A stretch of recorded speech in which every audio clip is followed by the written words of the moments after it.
अरे यार दादाजी, दिवाली का त्योहार है और इस बार कोई बात ही नहीं कर रहा है। काहे चिंता करते हो धनिया, बिना दिवाली के भी कोई तुमसे बात नहीं करता है। अरे यार, मैं अपनी बात नहीं कर रहा हूँ दादाजी। मतलब कोई ये बात नहीं कर रहा कि चाइना के सामान का बहिष्कार कर लो, इंडिया के प्रोडक्ट का यूज कर लो।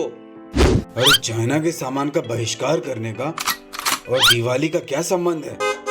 अरे यार, मतलब दादाजी आपको कुछ पता होता है कि नहीं? हर साल दिवाली आते ही हम लोगों के अंदर देश के प्यार की भावना जाग जाती है और देशभक्ति दिखाने के लिए हम लोग तुरंत चाइना का जितना भी सामान है उसके खिलाफ हो जाते हैं। अरे धनिया, दादाजी क्या हो रहा है? अरे यार भोताली भैया, इस बार पता ही नहीं चल रहा कि त्योहार आया है। दिवाली के बारे में कोई बात ही नहीं कर रहा, कोई माहौल ही नहीं है। अबे धनिया, तुमको क्या माहौल लगेगा बे? 2.5 फुट की हाइट लेके घूम रहे हो। हमको देखो, यहाँ साला लंबाई के चक्कर में पूरे घर के पंखे साफ करने पड़ते हैं। अरे यार, हमने कहा था कि बांस की तरह लंबे हो जाओ। अबे धनिया, बुरा काहे मान रहे हो? मतलब आपकी हाइट में बांस घुसा दिया तो हम बुरा मान गए, और अभी आपने जो हमको 2.5 फुट का बता दिया उसमें कोई बुरा नहीं माना। देखो धनिया, ऐसा है ना बेटा, अपने घर के पंखे साफ करने में हमको दिक्कत नहीं है, पर दादी जो है पूरे मोहल्ले के पंखे हमसे साफ करवाना चाहती हैं। और जब हमने कहा कि मोनिका के घर का पंखा भी साफ करना चाहते हैं हम, तो मना कर दिया दादी ने। अरे यार भोताली भैया, उसके घर में पंखा साफ नहीं कर सकते आप। क्यों? वहां हमारे अंदर जो बांस डाला गया है उसकी हाइट क्या कम हो जाती है? अरे नहीं यार भोताली भैया, आप हमेशा गरीबों वाली बात कर लेते हो। शिक्षा भैया के साथ थोड़ा कम ला कर लो। अब इसमें गरीबी वाली बात कौन सी आ गई बे? Oh, no! अरे यार, उसके घर में पंखा है ही नहीं, हर जगह एसी लगा है। अबे तुम क्या उसके घर के हर कमरे में पलंग पे जाके लेटे हो क्या? ऐसा है, ज्यादा गुणा भाग मत करिए। उसके घर में पंखा नहीं है मतलब नहीं है। अरे यार, तुम दोनों छोड़ो ये सब बातें। चलो धनिया, तुमको फील दिला के लाते हैं। तो गाली भैया, अपनी फॉर्च्यूनर निकालो, एक गाड़ी भर के पटाखा लाएंगे। यार दादाजी, आपसे हमको ऐसी बिल्कुल उम्मीद नहीं थी। मतलब यहाँ पूरी दुनिया पॉल्यूशन में तबाह हो रही है और आपके पटाखे छोड़ने का शौक पूरा नहीं हो रहा। मतलब इतना पॉल्यूशन हो चुका है शहर में कि पॉल्यूशन साफ करने वाली मशीनों के फेफड़े खराब हो जाते हैं, वो भी शुरू होने से पहले। और आपके अभी तक पटाखे छोड़ने के अरमान खत्म नहीं हो रहे। भोकाली भैया, आप तो कुछ ऐसे बात कर रहे हैं जैसे सारा पॉल्यूशन हमने फैलाया है। Oh, no! अच्छा, मतलब पॉल्यूशन आपने नहीं फैलाया है, इस बात का बदला लोगे अब आप कि भाई साहब मैंने तो पॉल्यूशन किया ही नहीं है, मैं तो पटाखे छोड़ूंगा। मतलब तुम्हें सारी तकलीफ हमारे पटाखे छोड़ने से ही हो रही है। अरे दादाजी, look at the global warming. ऐसा है भोकाली भैया, हमको ज्यादा लुक एट ना कराओ। अब तुम हमको सिखाओगे कि ग्लोबल वार्मिंग क्या होती है। मतलब कल हम पटाखे नहीं छोड़ेंगे तो पृथ्वी तो बर्फ का गोला बन जाएगी, और हमने पटाखे छोड़ दिए तो पूरी धरती पे आग लग जाएगी। अरे दादाजी, आप असल बात नहीं समझ रहे हैं।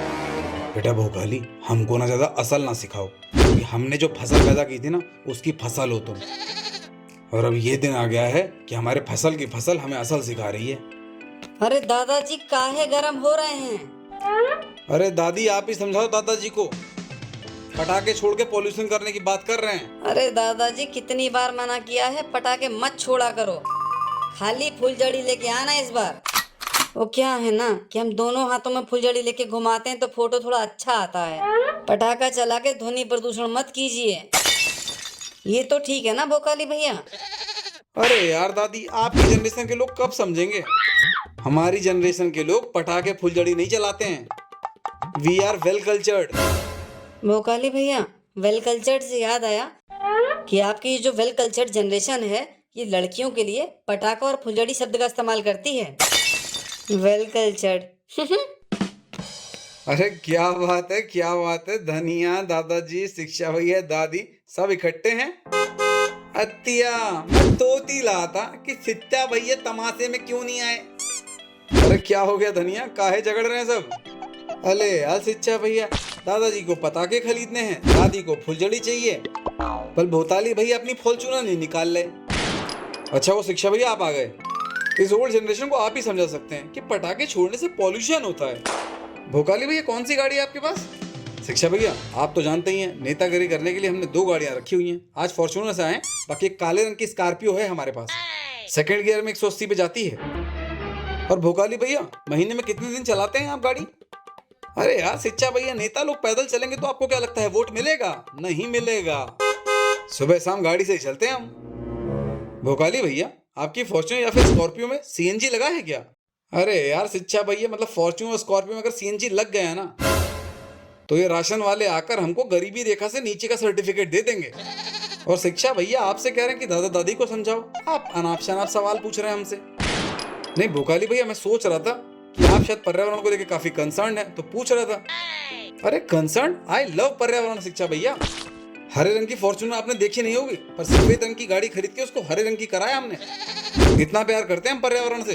भोकाली भैया, आपके जैसे बेशर्म लोग नहीं देखे मैंने। मतलब दिन रात आपकी गाड़ियां धू धू करके डीजल जलाती हैं, हर दिन पॉल्यूशन फैलाते हैं आप लोग, और दिवाली वाले दिन झंडा उठा लेते हैं। पूरे साल आपको पर्यावरण याद नहीं आता है। आप जैसे लोगों को कहते हैं डबल स्टैंडर्ड पीपल। अरे यार दादाजी, ये डबल स्टैंडर्ड क्या होता है?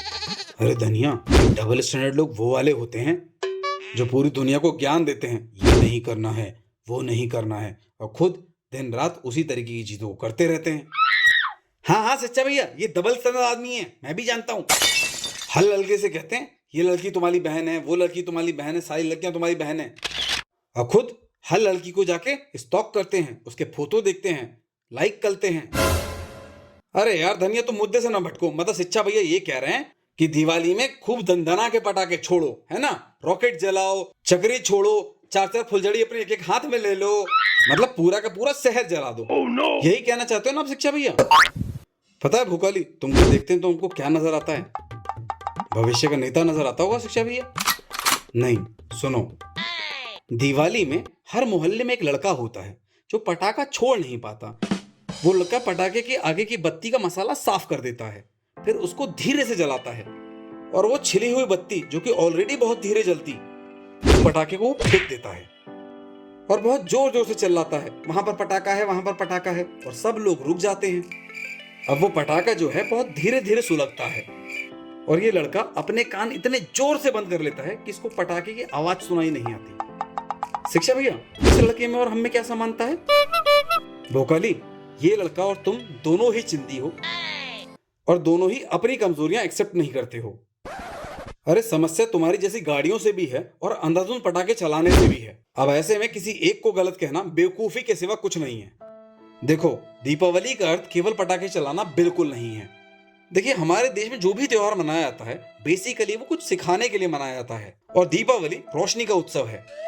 दिए जलाकर हम अंधकार को परास्त करते हैं। इस त्योहार को मनाने के बहुत तरीके हैं, और जिन राज्यों में पटाखे चलाने के ऊपर बैन नहीं लगा है वहां पर अगर कुछ लोग चाहें तो वो ग्रीन पटाखे छोड़ सकते हैं। पर इस त्योहार पे जो बात हमें सबसे इम्पोर्टेंट सीखनी चाहिए वो ये है कि पर्यावरण केवल एक दिन में नहीं बचा जा सकता, इसके लिए हर दिन की मेहनत चाहिए। अत्या सच्चा भैया, एक बात बताओ, आप पटाखे छोड़ते हो कि नहीं?